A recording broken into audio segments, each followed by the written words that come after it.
Jazzcast Pros.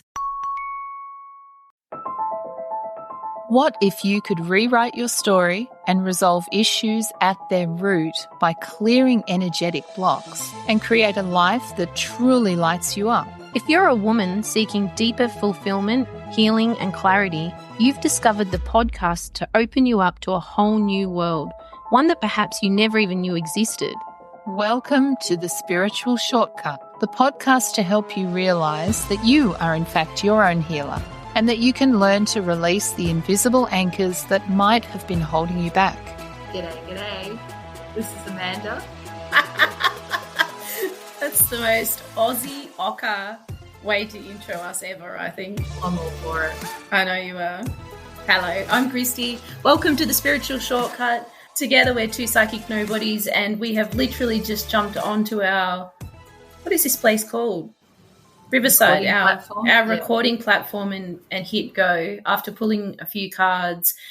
And Amanda is adamant that we are going to speak to the name of the podcast today. Yeah, I think it's important. Yeah. But I feel it's also super relevant that we display the cards that have been pulled too, because it's actually going to put a good framework out for people to get a clearer understanding of what we're talking about. So we've pulled three cards. We've got an inverted star, which is servitude.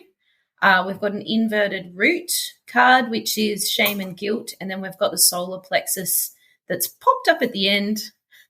It's all about power, freedom, and clarity. So, Amanda, if I said to you, there's no such thing as a spiritual shortcut, what would you say? I would say it's important to define the word shortcut before you make that decision. Yeah.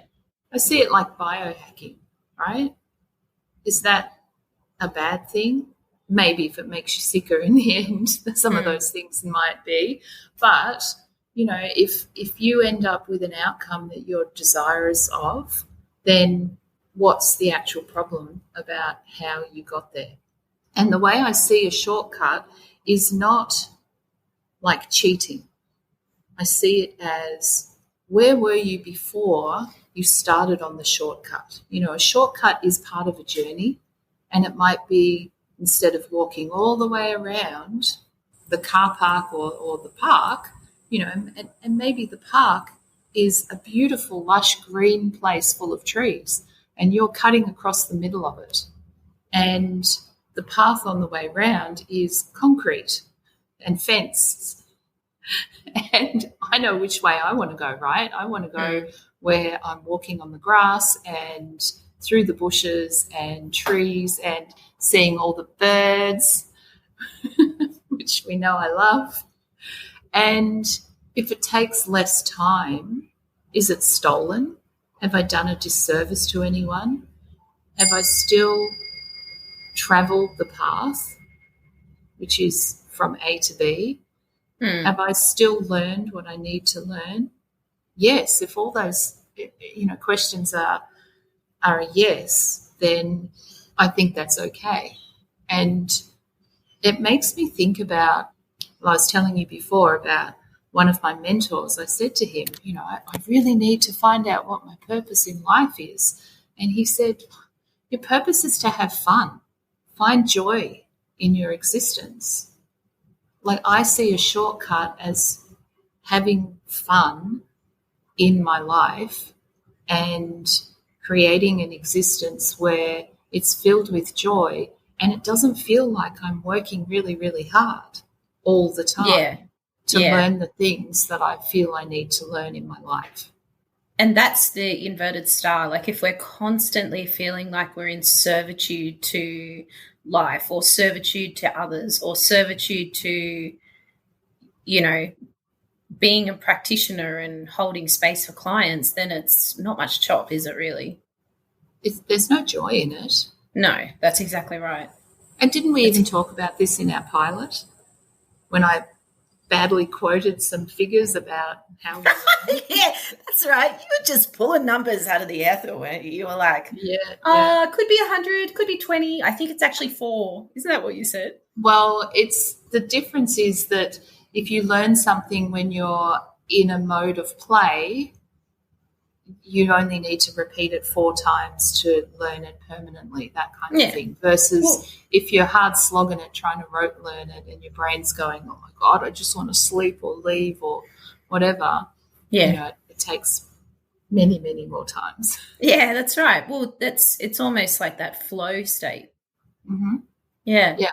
A flow state is not one where you're sitting there going, oh, I'm working really hard and I'm hating every moment of this, so it must be good, right? Yeah. I don't think so. Yeah. So you've just pulled apart what you believe a shortcut is. So what then is spiritual bypassing?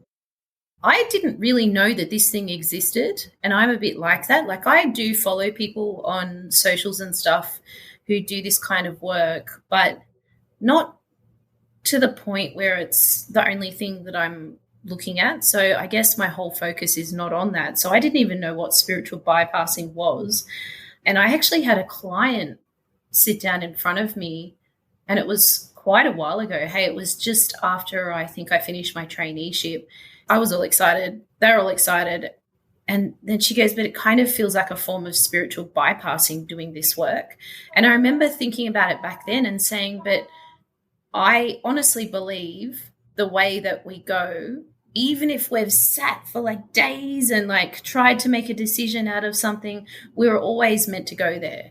So if I've got a client sitting in front of me, they were always supposed to meet me and do this work. So can you put maybe some framework around that? Like, what is a spiritual bypass? I feel like a good way of describing spiritual bypassing is if you know something in your head but you haven't been able to embody it, and you might talk the talk but you're not walking the walk, kind of thing, is a little bit of spiritual bypassing. Like you're wearing all the right clothes and you're smudging all the right incense and waving around the feathers, and but you're an asshole. Right? Yeah. Or you get people into ceremony or circle or whatever, and you treat them really badly. And I've had this experience where I've been in circle and I've asked questions and I've been vulnerable and been like, well, I want to learn this thing and I need to know that I'm safe in this environment, and can you please explain to me what's going to happen? And they've been like, no, how dare you ask that question? Who do you think you are? And all that kind of thing. And I'm like, well, how spiritual is someone that isn't prepared to put that kind of truth and honesty into their work, where they answer the innocent questions in vulnerability of a potential client? So what I'm hearing really is ill intention. Yeah, but it's more often than not, I think it's subconscious. Yeah, of course. Yeah. I don't think many people, like I try and see the good in everyone, I really do.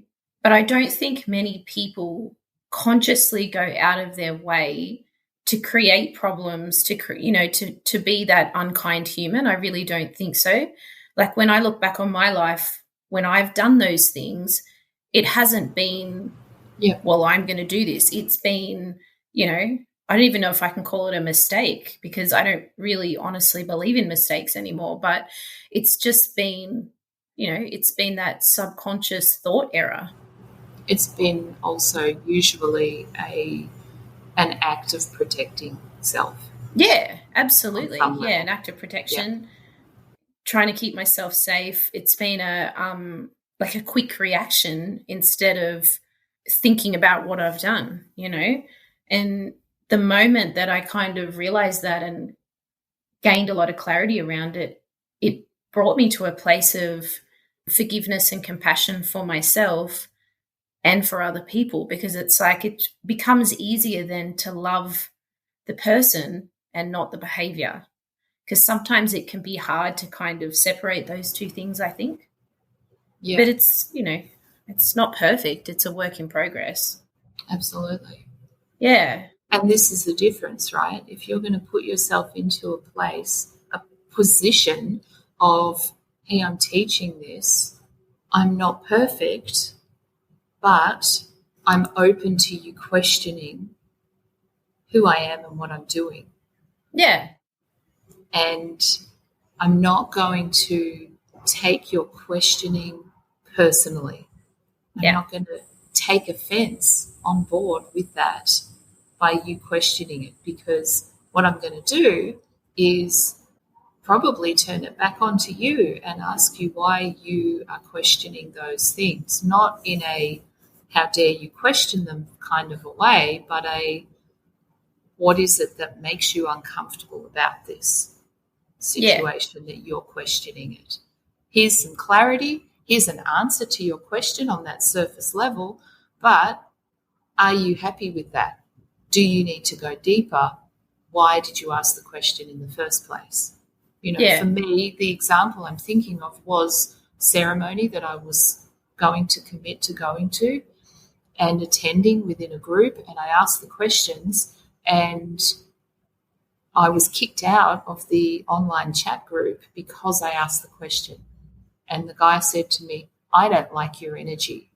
And I was like, I'm really glad I asked the question, because I don't want to go into a group which is run and led by somebody who is actually capable of just dismissing someone in that container for piping up. And what that brings up for me is you and I have spoken a lot about this, and we've seen a lot of this in our work, but this false guide energy, it seems to be... It's prolific, isn't it? Yeah, it is. That's the word I was just about to say. It is seemingly prolific at the moment. And I've asked you lots of questions like, why do you feel like this is, and sat in that questioning space with my own guides.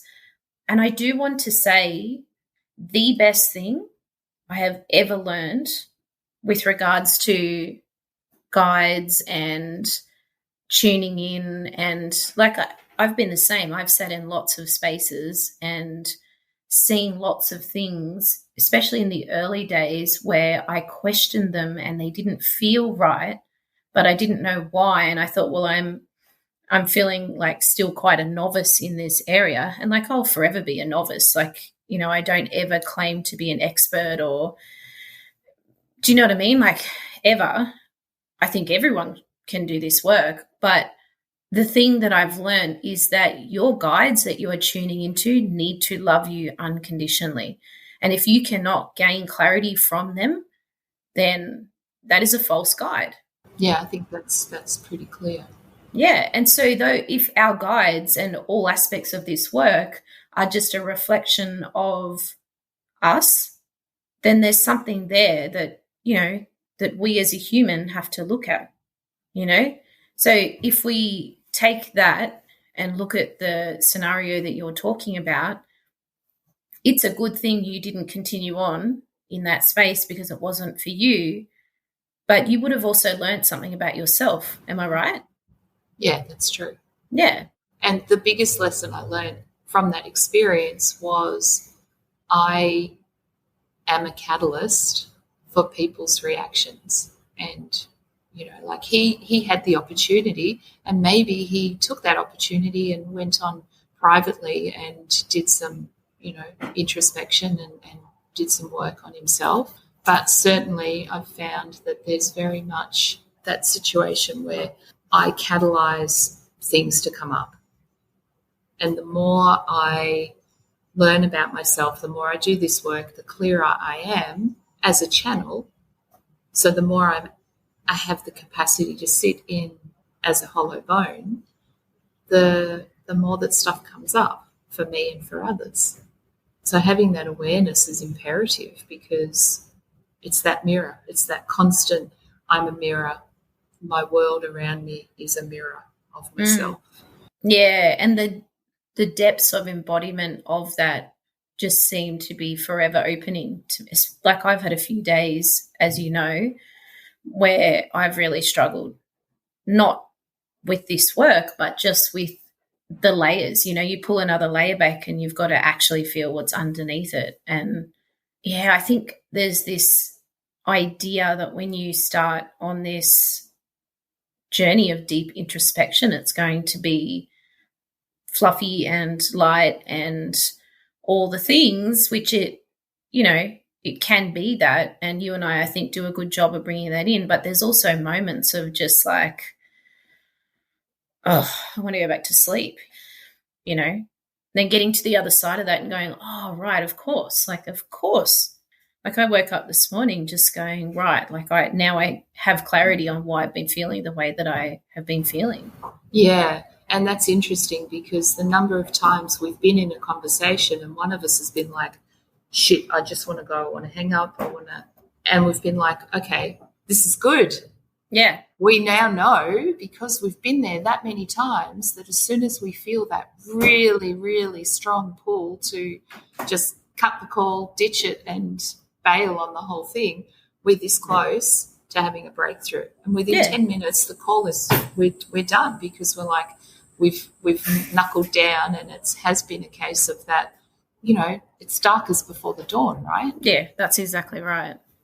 Just to bring it all back around, would you say that it's fair to refer to as like any form of awakening as some kind of a shortcut? I would. Would you? I would, yes. Yeah. Yes. I think the difference between being on a shortcut and not is like the difference between sitting in the mud going, fuck. Yeah. Am I doing? I'm not going anywhere, and I'm really fucking dirty. And if you pick yourself up and put yourself on the path, that is a shortcut. And that's the difference. The difference is profound, right? Yeah. You're either doing nothing and you're going nowhere and you're lost and confused and you're feeling pretty awful, or you're like, okay, I've got some direction here. And just putting one foot in front of the other is a shortcut. Yeah. So then I feel inclined to say that as a practitioner or a coach, I kind of like the word coach heaps better. Mm-hmm. I do use practitioner. I use it in my socials and my website and stuff, but I do prefer the energy behind the word coach, because you're side by side, you're holding someone's hand. You might just be that tiny step ahead, but you've been where that person has been.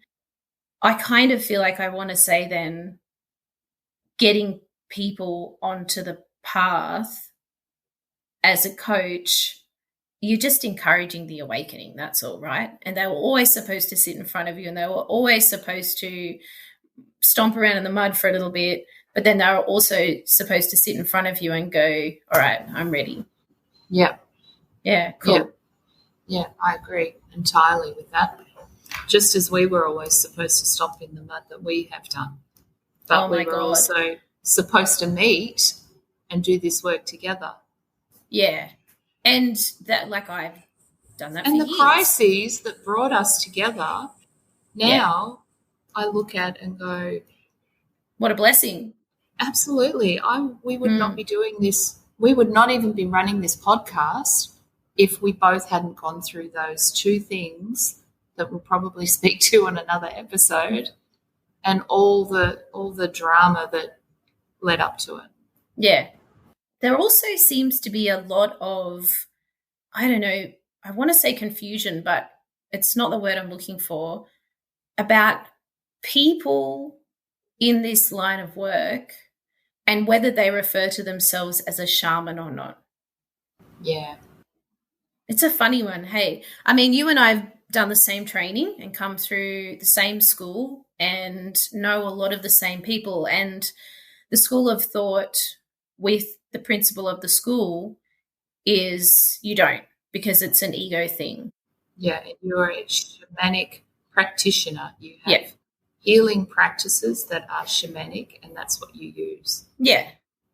I respect that take, that perspective, because it's born from the assumption that a real, true shaman is someone who at the age of 3 was basically born into their heritage of being a shaman, and probably their grandparents were shamans, and they're brought up throughout their whole life. And what I say is the more I do this work, the more we have come to the conclusion, if you like, that our lives have been the initiation into this work. So that, in my perspective, speaks to us being born into it. If it's a lifelong calling, there is no way I would be doing this work if I hadn't gone through the things that I've gone through. And it's like when Belle said, baptism of fire. Like my whole life has been one of those. Yeah, me too. So much stuff. So there's so many things that forever and a day I questioned, and why did I go down that path, and what happened, and, you know, what was I thinking, kind of thing. And then the day that I sat in that opening ceremony and looked around and saw where I was and realized what I was doing, it all started to make sense for me. So yeah, it's been the shamanic training that has made the most sense and helped me make the most sense out of my life. And so that can only be a good thing, right? Mm-hmm. Anything that helps you gain clarity around your life and the journey that you've led up until now can only be a positive thing. Yeah. And I would say in a lot of ways that too is a shortcut. Shortcut is a definition. It's getting all the years of your life and going, here we have a nice, neat definition where you're able to make sense of all of this. It's packaging it up and making it, you know, edible. Yeah, well, palatable. Do you know what I mean? Like you can and bite size. Yeah, it just gives you a clearer understanding. Yeah. Yeah. If you believe the only way to be on a spiritual path is very defined and it involves a lot of hard work and not much laughter and not much joy and fun, then I would seriously question myself and my guides as to whether that is the truth for me.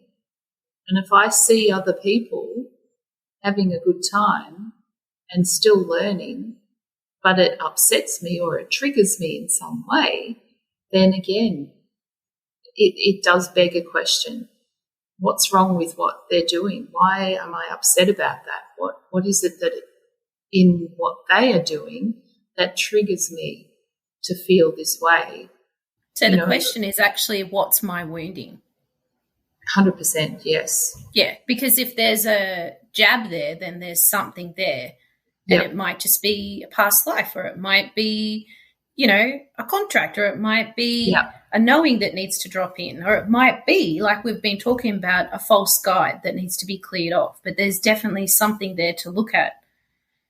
And that kind of brings us back to, you know, we had the inverted star card and the inverted root card. So that's the servitude, the shame, and the guilt. And it's, you know, it's the have-tos. I have to do this work in a certain way, or I'm a slave to this work, or I've been indoctrinated into this work in a certain way. It has to feel, look, taste a certain way, like whatever. And my tribe points to that. And who am I to question the norm, to question the majority? Well, who are you not to? If you've got this question, it needs to be healed. And how do you move on? And it speaks to the solar plexus as well, because that's a chakra that's about power and confidence. How much learning, how much healing have we had to go to be able to sit in front of the camera like this and record these kinds of sessions? How many times do we say, let's record this, we need to have a conversation? And it takes us 25 minutes to get in front of it because one of us is like, I don't want to do it. That was me this morning. That was me. That's me other days. Right. Yeah. But that's the truth, isn't it? And it's the freedom to walk your spiritual truth, your path of truth, your path of healing in a way that is unique and authentic to you. That's all. Mm-hmm. That's the shortcut. I love it. It's beautiful. Yeah. And it's a beautiful thing. Yeah. Spring cleaning? Forget waiting for the perfect season, because the best time to declutter is now. In this episode, we're breaking down why seasonal decluttering doesn't always work, how to let go of just-in-case thinking, and simple habits to keep clutter from creeping back in. Subscribe to Declutter Empress Radio on the Jazzcast Pros Network, available right here on the podcast player you're listening to right now. New episodes every last Tuesday of the month. Thanks, Amanda. Beautiful, beautiful, beautiful.